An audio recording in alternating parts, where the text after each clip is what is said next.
Ask the average person how international diplomacy works, and they'll likely picture a grand chessboard. The assumption is that global leaders constantly lie to foreign adversaries to gain a tactical advantage. Empirical research into international relations suggests otherwise.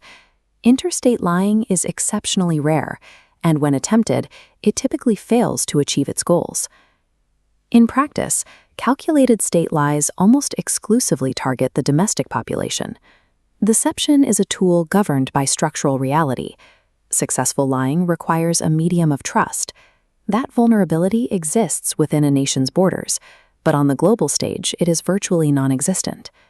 This is the core of offensive realism. States operate in an anarchic world where survival requires maximizing power and assuming hostile intent from every other actor. In this environment of constant security competition, the international system operates with absolute zero trust.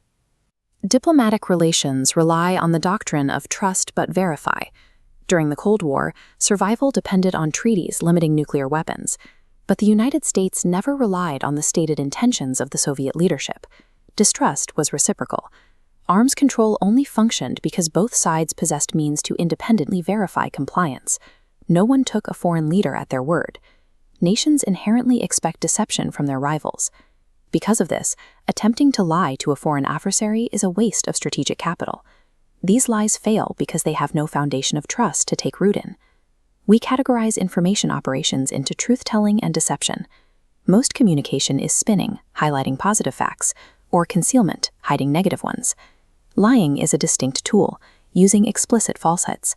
We ignore politicians' selfish lies to focus on those furthering strategic goals. A strategic lie is a falsehood told because the leader believes it is a requirement for national survival or a vital strategic interest. This taxonomy reveals the mechanism. Leaders weaponize the trust of their own citizens to create the flexibility they need for geopolitical maneuvering. The strategic cover-up is the most common form of this deception. Its most successful historical application occurred during the Cuban Missile Crisis. In October 1962, the threat of nuclear annihilation was constant. Kennedy had to navigate a path to peace without losing domestic or allied support. The crisis was resolved through a secret trade. Kennedy agreed to remove American Jupiter missiles from Turkey if the Soviets withdrew their missiles from Cuba. Kennedy lied to the American public and European allies, denying the trade occurred. He did this to prevent Allied panic and stop domestic hardliners from sabotaging the compromise. Because it averted a nuclear conflict, this cover-up is often called a noble lie. It bypassed domestic transparency to achieve a result essential for state survival. Fear-mongering, or threat inflation, serves as the proactive, aggressive counterpart to the defensive cover-up. The modern example of systemic threat inflation is the Bush administration narrative before the Iraq War. This deception campaign involved systematically leading the public to the conclusion that Saddam Hussein possessed weapons of mass destruction and was partnered with al-Qaeda. The public inherently trusts that the executive branch has exclusive access to classified intelligence. This makes citizens uniquely susceptible to manipulation by their own leaders. In this case, threat inflation successfully manufactured the domestic consent needed to launch a preventative war. Fear-mongering weaponizes trust, allowing a leader to mobilize a hesitant population for aggressive military action. Liberal lies and nationalist myth-making reconcile brutal state actions with the moral expectations of the citizenry. Take the British bombing campaign against Germany during World War II, led by Arthur Harris. The British government told a liberal lie, claiming they were executing precise military strikes to cover up the intentional slaughter of civilians. Nationalist myth-making serves a similar purpose, inventing history that portrays the state as a moral actor. After 1945, the geopolitical landscape changed. The United States needed West Germany as a heavily armed ally against the Soviet Union.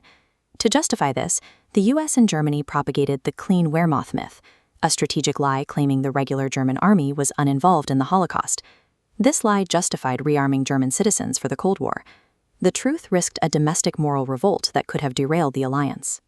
These myths prove that states will systematically rewrite reality to ensure that geopolitical necessities are dressed in the language of moral necessity. Domestic deception carries severe long-term risks. The first is a phenomenon known as backfiring. Backfiring occurs when a deception successfully mobilizes the public, but the underlying policy is flawed and leads to disaster. Lyndon B. Johnson's fabrications surrounding the Gulf of Tonkin incident are the prime example. Johnson successfully secured his mandate, but the result dragged the nation into the catastrophic quagmire of the Vietnam War. This reveals a structural trap. If a foreign policy requires a systemic lie to gain support, that policy is likely too disconnected from reality to succeed on the ground. Fear-mongering bypasses critical domestic evaluation, often trapping the state in conflicts that will ultimately drain its national power. The final consequence of domestic deception is blowback. Blowback is the normalization of dishonesty. When leaders lie about foreign policy, the culture of deception can bleed into domestic politics. As pathways of trust corrode, the result is often intense domestic polarization and paranoia. As citizens realize they've been manipulated, the resulting loss of faith in public institutions creates a significant drag on the state's ability to act cohesively. Here lies the paradox. Leaders deploy the strategic lie to protect the nation from external threats, but the practice risks corroding the very social trust that allows a democratic state to function.